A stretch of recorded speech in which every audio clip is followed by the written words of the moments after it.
Hello, સ્વાગત, શુભ પ્રભાત. ગુરુવારની સવારે હું યશ આપનું ન્યૂઝ કેપિટલ માર્કેટના ડેઇલી લાઈવ કાર્યક્રમમાં સ્વાગત કરું છું. ગિફ્ટ ટુ ગ્લોબમાં સમગ્ર વિશ્વભરના સંકેતો કઈ રીતે આવી રહ્યા છે, ભારતીય કારોબાર કઈ રીતે ખુલશે તેના સંકેતો પર નજર કરીશું. પણ આવો શરૂઆત હેડલાઇન્સની સાથે કરીશું.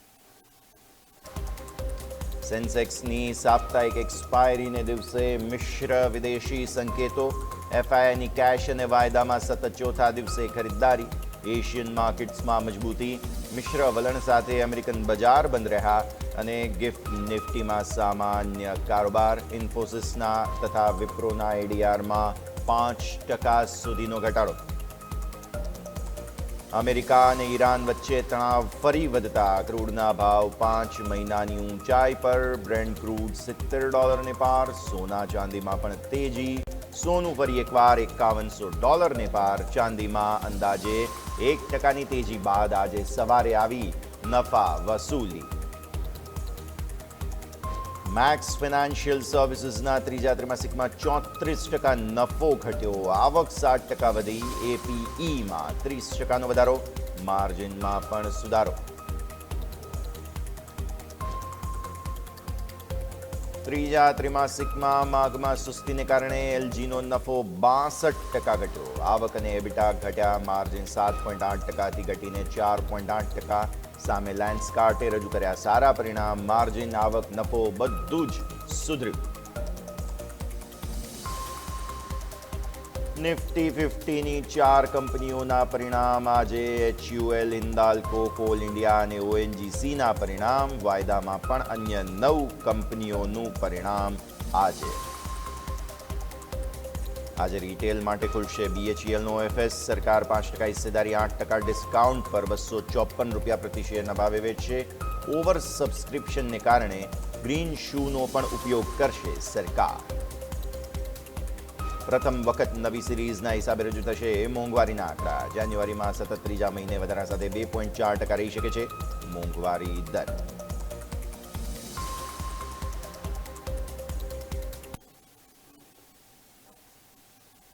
તો આવો આ સાથે શરૂઆત કરીએ ભારતીય માર્કેટ્સ માટે આજે શું સંકેતો મળી રહ્યા છે તેના સાથે ચર્ચાની શરૂઆત કરીએ. તો અત્યારે ફિલહાલ ગિફ્ટ નિફ્ટી તરફથી તમને જે સંકેત મળે છે તે મામૂલી તેજી મંદી વચ્ચેનો સંકેત છે. અત્યારે ફિલહાલ થોડો ઘટાડો છે.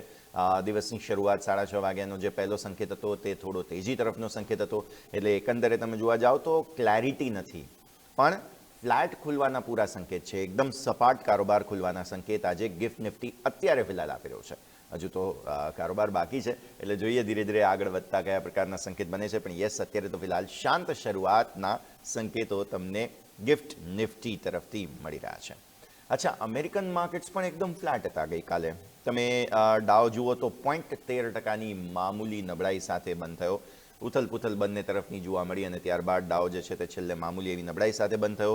S&P 500 જુઓ તો સાવ 0.34%નો મામૂલી ઘટાડો છે. એટલે કે તમે જોવા જાઓ તો એકદમ ફ્લેટ ક્લોઝિંગ તમને જે છે તે S&P 500માં જોવા મળ્યું. પછી આવો તમે નાસ્ડેક પર 36 પોઈન્ટનો મામૂલી ઘટાડો, એટલે કે 0.16%ની મામૂલી મંદી અહીંયા આવતી જોવા મળી. લાલ નિશાનનો ક્લોઝિંગ છે, એકદમ મામૂલી લાલ નિશાનનું ક્લોઝિંગ તમને અમેરિકન માર્કેટ્સથી જોવા મળી રહ્યું છે. ડાઉ ફ્યુચર્સ અત્યારે જે સંકેત આપે છે તે તમે જોઈ લો. 100 પોઈન્ટનો ઉછાળો છે. તમને દરરોજ જોવા મળે છે કે દરરોજ સવારે આમ ડાઉ જે છે તે ઘટાડો બતાવે અને પછી સવારે ડાઉ ફ્યુચર્સમાં તેજી હોય. બાય ધ વે, 3 દિવસની તેજીને રોકીને અત્યારે ફિલહાલ ડાઉનું ક્લોઝિંગ ઘટાડાનું છે. નિક્કાઈ આજે સવારે હતો મજબૂત, પણ અત્યારે ફિલહાલ થોડું ઉપલા સ્તરોથી ત્યાં પણ દબાણ આવ્યું છે. 0.14%ની તેજી બચી છે. એ પણ સપાટ કારોબારના સંકેતો બેઝિકલી આપે છે. જાપાનીઝ માર્કેટ હવે થોડા ઠંડા પડ્યા. જે તકાઈચીની ફરી એકવાર સરકાર બની, તેમને સુપર મેજોરિટી મળી, ત્યારબાદ જે એફઆઈઝનો ધસારો થયો હતો જાપાનીઝ માર્કેટમાં, તે બાદની પરિસ્થિતિ હવે થોડું ઠંડુ પડ્યું છે જાપાનીઝ માર્કેટ. તો આ તમે ખાસ જુઓ. અન્ય એશિયન માર્કેટ્સ પણ નજર કરી લઈએ તો સ્ટ્રેટ્સ ટાઈમ્સ જુઓ 0.5%ની તેજી પર છે. હેંગસેંગમાં કંઈક 0.5%નો ઘટાડો છે. કોસ્પી આપણે 2.70%ની તેજી જોઈ રહ્યા છીએ. અને આ સિવાય તમે જુઓ શેંઘાઈ, તો શેંઘાઈ ફ્લેટ કારોબાર બતાવે છે. આ બધા હવે જે છે તે ચાઇનીઝ ન્યૂ યર છે તેને કારણે થઈને બહુ જલ્દી તૈયારીઓ તેની કરતાં જોવા મળી રહ્યા છે અને હવે બહુ જલ્દી વેકેશનનો મૂડ ચાઇનીઝ માર્કેટ્સ અને અન્ય અમુક એશિયન માર્કેટ્સમાં પણ આવતો જોવા મળશે. તો આ થઈ ગયા ગ્લોબલ માર્કેટ્સનું હેન્ડઓવર. ટૂંકમાં બધી જગ્યાએ ફ્લેટ કારોબાર છે, નથી બહુ તેજી, નથી બહુ મંદી, શાંત શરૂઆતનો સંકેત, અને એટલા માટે જ ગિફ્ટ નિફ્ટી પણ તમને શાંત શરૂઆતનો સંકેત આપી રહી છે. પણ આવો આગળ વધીએ ને હવે અમેરિકન માર્કેટ્સને સમજી લઈએ. મિશ્ર વલણ ગઈકાલે જે છે તે ખાસ આવતું જોવા મળ્યું અને યુએસ માર્કેટના કારોબાર જે છે તે ઉતાર ચઢાવ ભરેલા જોવા મળ્યા હતા. ગઈકાલે ખાસ જે જોબ માર્કેટના ડેટા છે તે મજબૂત આવતા જોવા મળેલા હતા, જેના કારણે થઈને ઓવરઓલ માર્કેટ્સે બંને તરફી કોશન દર્શાવ્યા છે. ફેડરલ રિઝર્વ દ્વારા વ્યાજદરોમાં ઘટાડાની શક્યતાઓ હવે સતત ઘટી રહી છે. જે રીતે જોબ માર્કેટના ડેટા આવ્યા તેને જોતાં પણ આ પરિસ્થિતિ બની છે.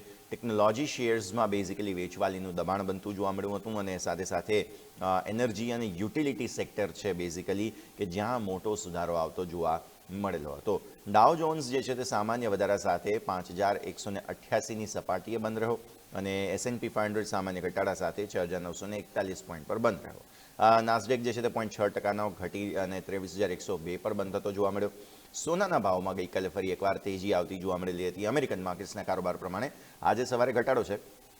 આંતરરાષ્ટ્રીય બજારમાં સ્પોટ ગોલ્ડનો ભાવ $5100 ઉપર જે છે તે નીકળતો જોવા મળેલો હતો ગઈકાલે. ત્યાંથી પછી થોડું પ્રોફિટ બુકિંગ આવ્યું.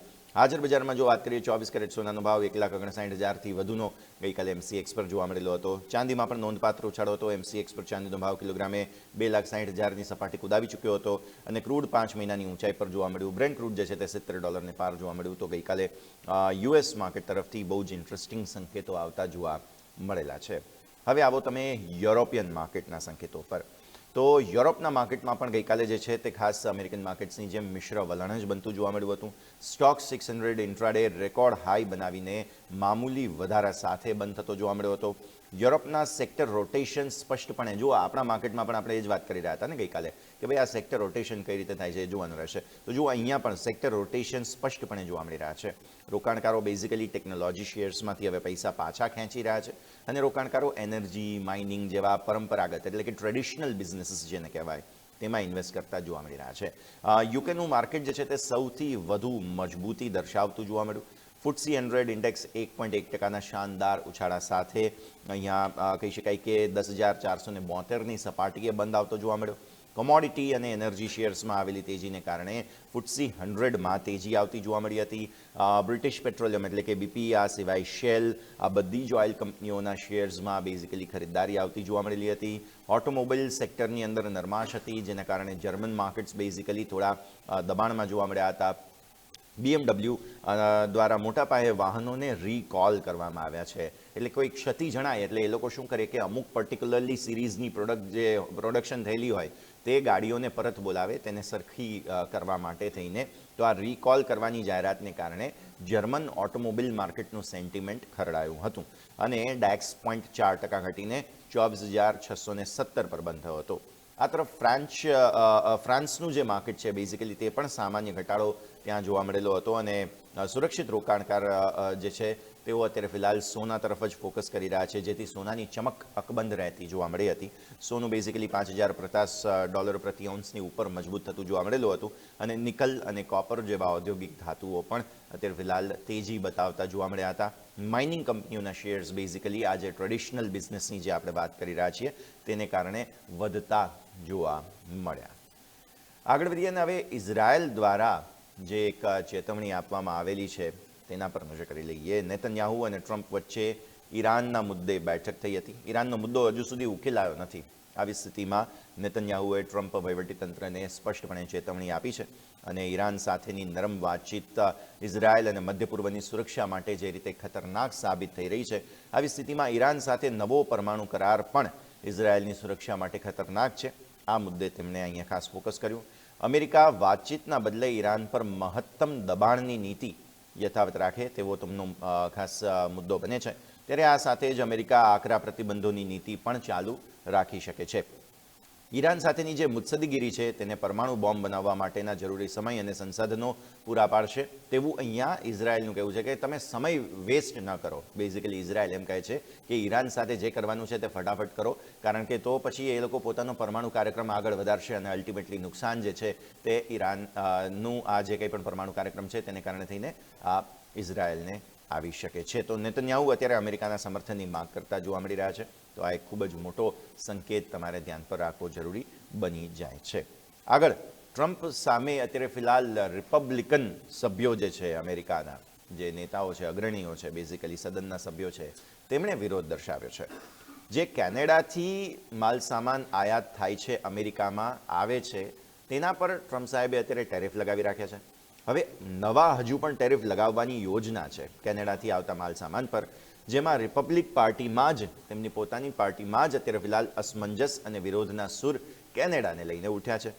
ટ્રમ્પના વફાદાર સમર્થકો અમેરિકા ફર્સ્ટ નીતિના ભાગરૂપે તેને સારું ગણાવી રહ્યા છે, પરંતુ સાથે સાથે સ્થાનિક ઉદ્યોગ માટે પણ ટ્રમ્પના વફાદાર સમર્થકો તેને સારું ગણાવી રહ્યા છે. પરંતુ પક્ષના ઘણા વરિષ્ઠ સાંસદો અને આર્થિક નિષ્ણાંતો ચેતવણી આપી રહ્યા છે અને કહી રહ્યા છે કે કેનેડા સાથે જો વેપાર યુદ્ધ તમે શરૂ કરશો તો અલ્ટિમેટલી અમેરિકન અર્થતંત્ર અને ગ્રાહકોને જ મોટું નુકસાન થવાનું છે. અમેરિકાનું સૌથી મોટું વેપારી ભાગીદાર કેનેડા છે અને ટ્રમ્પના ટેરિફ પ્રસ્તાવને લઈને રિપબ્લિકન પાર્ટી અત્યારે ફિલહાલ બે ભાગમાં વહેંચાઈ ચૂકી છે. એક જૂથ સમર્થન કરે છે, જ્યારે બીજું જૂથ જે છે તે આર્થિક નુકસાનની ભીતિ સેવી રહ્યું છે. કેનેડિયન લાકડા, સ્ટીલ, એલ્યુમિનિયમ આ ચીજવસ્તુઓ બધી અમેરિકામાં આવે છે. તેના પર અત્યારે ફિલહાલ ટેરિફ લગાવવામાં આવ્યું છે, જેથી અમેરિકામાં લગાવવામાં આવશે, ઇનફેક્ટ મારે એમ કહેવું જોઈએ, જેથી મોંઘવારી વધી શકે છે, આવી ભીતિ અત્યારે ફિલહાલ સેવાઈ રહી છે. બીજું, ઘણા નેતાઓ એવું માને છે કે આ પગલું જે છે તે USMCA કરારની ભાવના વિરુદ્ધ છે.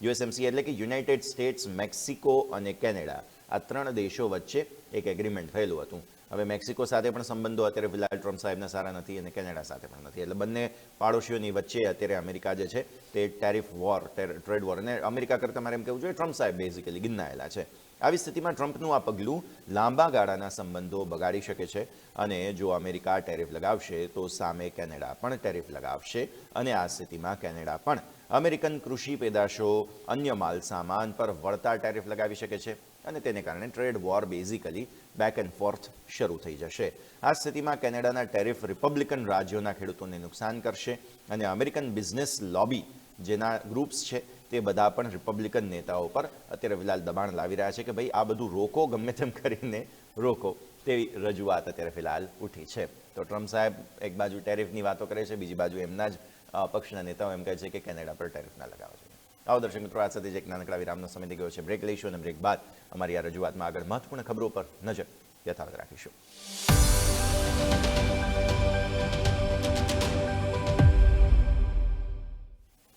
આપનું સ્વાગત છે દર્શક મિત્રો. આગળ વધીશું અને હવે અન્ય મહત્વપૂર્ણ ખબરો જે છે તેને ખાસ ધ્યાન પર લઈને આવીએ. અત્યારે ફિલહાલ જે કેનેડામાં વધુ એક ગંભીર ગોળીબારની ખબર છે તે સામે આવી છે. કેનેડાના સૌથી ભયાનક સામૂહિક હત્યાકાંડની વિગત ગઈકાલે સામે આવતી જોવા મળી, જ્યાં બ્રિટિશ કોલંબિયાના ટમ્બલર રિજ ખાતે ગોળીબાર થયો હતો અને એક યુવતી હતી જેણે બેઝિકલી તેને કોઈ માનસિક બીમારી વગેરે હશે, તેણે આ ગોળીબાર કર્યો હતો. આ ગોળીબારમાં હુમલાખોર સહિત કુલ 9 લોકોના મૃત્યુ થયા અને 27થી વધુ લોકો ઈજાગ્રસ્ત થયા હતા. સૌથી ભયાનક સામૂહિક હત્યાકાંડની યાદી ફરી એકવાર તેના કારણે થઈને ચર્ચામાં આવી.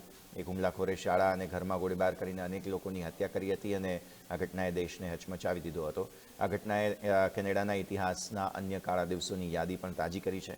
1989માં મોન્ટ્રીયલ હત્યાકાંડ અને 2020નો નોવો સ્કોશિયા હુમલાની યાદો જે છે તે તાજી થતી જોવા મળી હતી. એપ્રિલ 2020માં નોવા સ્કોશિયામાં સૌથી ભયાનક ગોળીબાર થયો હતો અને પોલીસના વેશમાં 13 કલાક સુધી આતંક મચાવીને 22 લોકોની નિર્મમ હત્યા જે છે તે અહીંયાથી ખાસ કરવામાં આવેલી હતી. તો કેનેડામાં જે ગોળીબારની ખબરો છે તે અહીંયાથી ખાસ સામે આવી હતી, તેના પર આપણે નજર કરીશું. આગળ હવે અન્ય ખબરો પર નજર કરીએ. બેઝિકલી ધનિકો સમગ્ર વિશ્વભરના અત્યારે ફિલહાલ સ્થળાંતર કરી રહ્યા છે. આ બહુ જ રસપ્રદ ખબર છે દર્શક મિત્રો. દુનિયાભરમાં અત્યારે જેટલા પણ ધનિકો છે તે ટેક્સ બચાવવા માટે થઈને એક કોઈ પણ તેમની હોમ કન્ટ્રી એટલે કે કોઈ પણ દેશમાં જ્યાં તેઓ રહે છે ત્યાંથી તેઓ બીજી જગ્યાએ જઈ રહ્યા છે. વિશ્વભરના અબજોપતિઓ અને કરોડોપતિઓ જે છે તે અત્યારે જોરદાર સ્થળાંતર એટલે કે વિક્રમી લેવલ પર તેઓ સ્થળાંતર કરી રહ્યા છે અને ઇતિહાસમાં અગાઉ ક્યારેય ન જોયા હોય તેવા પ્રકારનું માઇગ્રેશન અત્યારે ચાલી રહ્યું છે. સુરક્ષાના કારણોસર ધનિકો પોતાના દેશ છોડીને નવા સુરક્ષિત સ્થળોએ વસી રહ્યા છે. ભૌગોલિક રાજકીય અસ્થિરતા, વધતા કરવેરા અને સુરક્ષાથી તેઓ સ્થળાંતર કરી રહ્યા છે. પરંપરાગત રીતે જે દેશો ધનિકો માટે હોટસ્પોટ ગણાતા હતા ત્યાંથી હવે હિજરતો જોવા મળી રહી છે. બિઝનેસ ફ્રેન્ડલી અને ઓછા ટેક્સવાળા દેશોમાં અત્યારે ધનિકોનો ધસારો વધ્યો છે અને આ ટ્રેન્ડ વૈશ્વિક સંપત્તિના નકશાને નવેસરથી દોરી રહ્યો છે. પહેલાં એમ કહેવાતું કે ભાઈ અમેરિકા સૌથી ધનવાન દેશ છે કારણ કે એમના બિલિયનર્સ છે બેઝિકલી, પણ હવે આ બિલિયનર્સ બધા જગ્યાઓ મતલબ એમની ખાસ જે હોમ કન્ટ્રી છે, ચાહે તે અમેરિકા હોય કે ચાહે તે યુરોપ હોય કે પછી ઇવન ભારતમાં પણ આપણે જોઈ રહ્યા છીએ, તેઓ બધા માઇગ્રેશન કરી રહ્યા છે.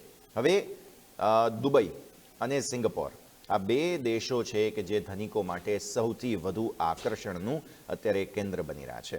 કરમુક્ત આવક છે અહીંયા, સુરક્ષા છે અને સાનુકૂળ બિઝનેસ વાતાવરણ. આ ત્રણ મુદ્દાઓને કારણે અત્યારે ફિલહાલ લોકો બધા જ ત્યાં માઇગ્રેટ થઈ રહ્યા છે.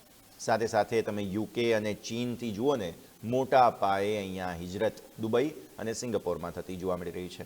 ચીનથી લોકો બધા જે છે તે ખાસ સિંગાપોર જઈ રહ્યા છે અને યુરોપથી બધા લોકો દુબઈ જઈ રહ્યા છે.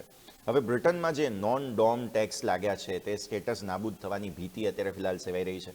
ચીનમાં આર્થિક અનિશ્ચિતતાઓ છે, રિયલ એસ્ટેટના માર્કેટની વાત અમે તમને કરેલી, પછી એમના ઇક્વિટી માર્કેટમાં મંદીની વાત અમે તમને થોડા દિવસો પહેલાં કરેલી. તો આ અનિશ્ચિતતાને કારણે ત્યાંના મિલિયનર્સ જે છે બેઝિકલી તે પણ મોટી સંખ્યામાં દેશ છોડી રહ્યા છે.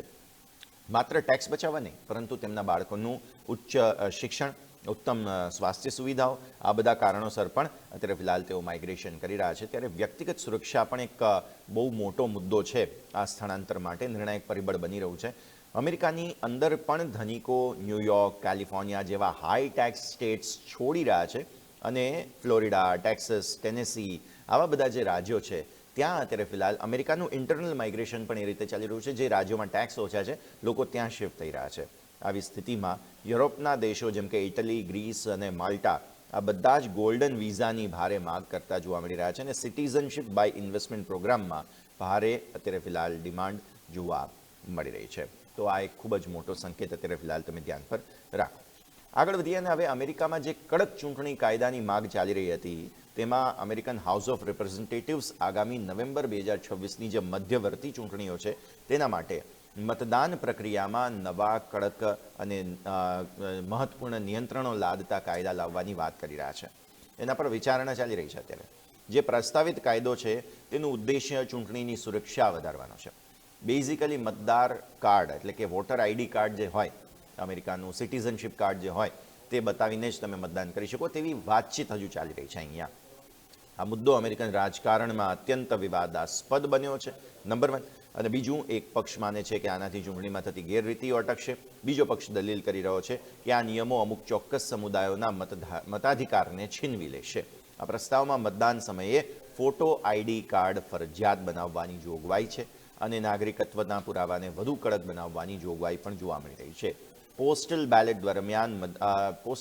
દ્વારા મતદાન કરવાની જે પ્રક્રિયા છે અને સમય મર્યાદા છે તેના પર પણ ખાસ અમુક લિમિટેશન્સ મૂકવામાં આવી શકે છે. અને આ બિલને લઈને વોશિંગ્ટનમાં તીવ્ર રાજકીય ખેંચતાણ અત્યારે ફિલહાલ ચાલી રહી છે, જેના અસર આગામી ચૂંટણીના પ્રચાર અને પરિણામો પર પણ પડતી જોવા મળી શકે તેમ છે. આ એક ખૂબ જ મોટો સંકેત છે કે જેને તમારે ધ્યાન પર રાખવાનો રહેશે. અત્યારે ફિલહાલ તમામ મહત્વપૂર્ણ મુદ્દાઓ પર નજર પડી રહી છે. આગળ વધીએ અને હવે બાંગ્લાદેશ ખાતે આપણે જોઈ રહ્યા છીએ કે જે ચૂંટણીનું આયોજન કરવામાં આવ્યું હતું તેમાં આપણા પાડોશી દેશોમાં જુઓ, પહેલાં નેપાળમાં જેનઝી આંદોલન થયેલું, શ્રીલંકામાં જેનઝી આંદોલન થયેલું, પાકિસ્તાનમાં પણ જોવા મળેલું કે એવી અમુક અસરો હતી અને હવે બાંગ્લાદેશમાં પણ જેનઝી આંદોલન બાદની આ ચૂંટણી પ્રક્રિયા હતી ગઈકાલે. મોટા પાયે જે છે તે 2024માં જેનઝી વિદ્યાર્થીઓ છે કે જેમણે વિરોધ પ્રદર્શન કરેલા અને તેમના આંદોલનને કારણે શેખ હસીનાની સરકારનું પતન થયેલું. તે બાદ ગઈકાલે ચૂંટણી પ્રક્રિયા હાથ ધરવામાં આવી હતી. હવે આ જે ક્રાંતિ છે તેનો રાજકીય લાભ વિદ્યાર્થી નેતાઓને મળવાને બદલે જૂના અને સ્થાપિત રાજકીય પક્ષોને જ બેઝિકલી મળી રહ્યો છે.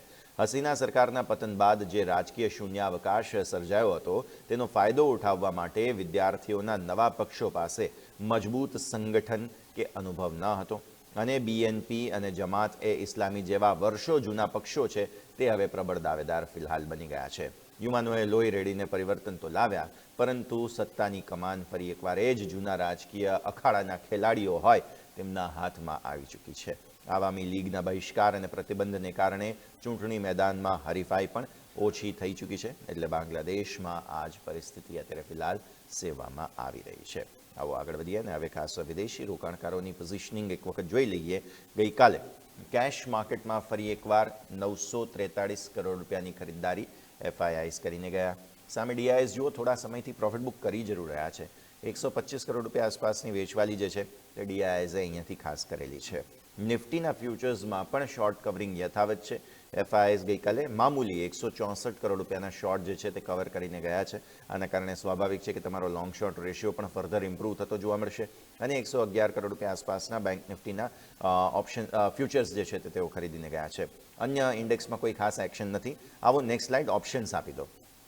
7,258 કરોડના નિફ્ટીના ઓપ્શન્સ તેમણે વેચેલા છે અને 70 કરોડના બેંક નિફ્ટીના ઓપ્શન્સ તેમણે ખરીદ્યા છે. મિડ કેપ સિલેક્ટના પણ ઓપ્શન્સ તેમણે ખરીદ્યા છે. પણ એકંદરે જોવા જાવ ને તો નિફ્ટીમાં એક ડિરેક્શન ઓપ્શન્સમાં ગઈકાલે જરૂર પકડી છે તેમણે, કેમ કે ઓપ્શન્સમાં જે વેચવાલી છે તે સ્પષ્ટપણે એવું બતાવે છે. અને આજે તો ઉપરથી સેન્સેક્સની સાપ્તાહિક એક્સપાયરી છે અને આપણે હંમેશા જોઈએ છીએ કે સેન્સેક્સ સાપ્તાહિક એક્સપાયરી હોય ત્યારે નિફ્ટીના ઓપ્શન્સમાં એક્ટિવિટી વધી જાય છે. તો આ સ્થિતિમાં આજે 7,500 કરોડના ઓપ્શન્સ જે વેચાયા છે તેને જોવાનું રહેશે. અચ્છા, હજુ એક ચિંતાનો માહોલ જે છે તે સ્ટોક ફ્યુચર્સથી સામે આવી રહ્યો છે. હું 2 દિવસથી હાઇલાઇટ કરી રહ્યો છું તમને કે ભાઈ આ સ્ટોક ફ્યુચર્સ વેચવામાં શું કારણ હોઈ શકે. ચલો તમે ઇન્ડેક્સ ફ્યુચર્સ જે છે તે મામૂલી ધીરે ધીરે ચલો શોર્ટ કવર કરતા જઈ રહ્યા છો, પણ સ્ટોક ફ્યુચર્સમાં શા માટે તમે શોર્ટ નવા ઊભા કરી રહ્યા છો? That is the question right now. તો 760 કરોડના સ્ટોક ફ્યુચર્સની વેચવાલી છે અને જુઓ સ્ટોક ઓપ્શન્સમાં આટલા દિવસોથી એક્ટિવિટી ઓછી હતી. ગઈકાલે 1500 કરોડના સ્ટોક ઓપ્શન્સ પણ વેચવામાં આવ્યા છે અને હું યાદ અપાવીશ કે એસબીઆઈના પરિણામો બાદ આ ગઈકાલે સૌથી મોટી એક્ટિવિટી ફ્યુચર્સમાં ઓછી છે પણ ઓપ્શન્સમાં ગઈકાલે વધારે જોવા મળેલી. ગઈકાલે તમને યાદ હોય તો એસબીઆઈમાં અચાનક જ તેજી આવીને એને કારણે બેંક નિફ્ટીમાં પણ શાર્પ રિકવરી આવી ગયેલી હતી. તો આ જે ઓપ્શન્સની વેચવાલી છે તે કંઈક નવા અહીંયા સંકેતો આપી રહ્યું છે. જોઈશું આ સ્ટોક ઓપ્શન્સની વેચવાલી બેઝિકલી જોઈશું, થોડો સમય આપીએ તો વધારે સ્પષ્ટતા મળશે. વોલ્ટિલિટી ઇન્ડેક્સ તમારો ગઈકાલે 1% મામૂલી ઘટાડો બતાવીને 11.55 પર બંધ થયો હતો વિક્સ અને સાથે નિફ્ટીનો ક્લોઝ હતો 25,953, જેમાં અત્યારે 3, 4, 5 પોઈન્ટ આસપાસ 24 પોઈન્ટ આસપાસ મામૂલી ઘટાડો ગિફ્ટ નિફ્ટી બતાવે છે. બેઝિકલી હું 0-0 જ ગણું આને તો સંકેત જે છે તે ગઈકાલના બંધને આસપાસ 25,950 આસપાસ જ મળશે. ગઈકાલે રેન્જ શું હતી? 25,900 લો બન્યા હતા અને 26,000 હાઈ બન્યા હતા. તો આજે પણ ફરી એકવાર એ જ 100 પોઈન્ટની રેન્જમાં કારોબાર શું શરૂઆત થશે તેવો જ સંકેત અત્યારે તો ફિલહાલ મળી રહ્યો છે. તો આ એક સ્થિતિને ખાસ તમારે ધ્યાન પર રાખવાની રહેશે. તો દર્શક મિત્રો, આજે આપણે સમજ્યા ગિફ્ટ ટુ ગ્લોબમાં કે આજનું સવારનું સેન્ટિમેન્ટ શું બની રહ્યું છે. ગ્લોબલ માર્કેટ્સ બધા જ ઠંડા છે, કોઈ ખાસ સ્પષ્ટ સંકેત નથી. આપણે આપણા પોતાના જે સંકેતો છે તેને જ ધ્યાન પર રાખવાના રહેશે. આવો આ સાથે જ આ કાર્યક્રમમાં હાલ બસ આટલું જ. એક વિરામનો સમય, વિરામ બાદ મારા સહયોગી અજય અને યોમિક લઈને આવી રહ્યા છે ખાસ કાર્યક્રમ ઇન્ટ્રાડે ગેમ, જેમાં આજના સ્ટોક્સનું લિસ્ટ તમારે તૈયાર કરી લેવાનું છે. મને રજા આપશો. આપ જોતા રહો ન્યૂઝ કેપિટલ માર્કેટ.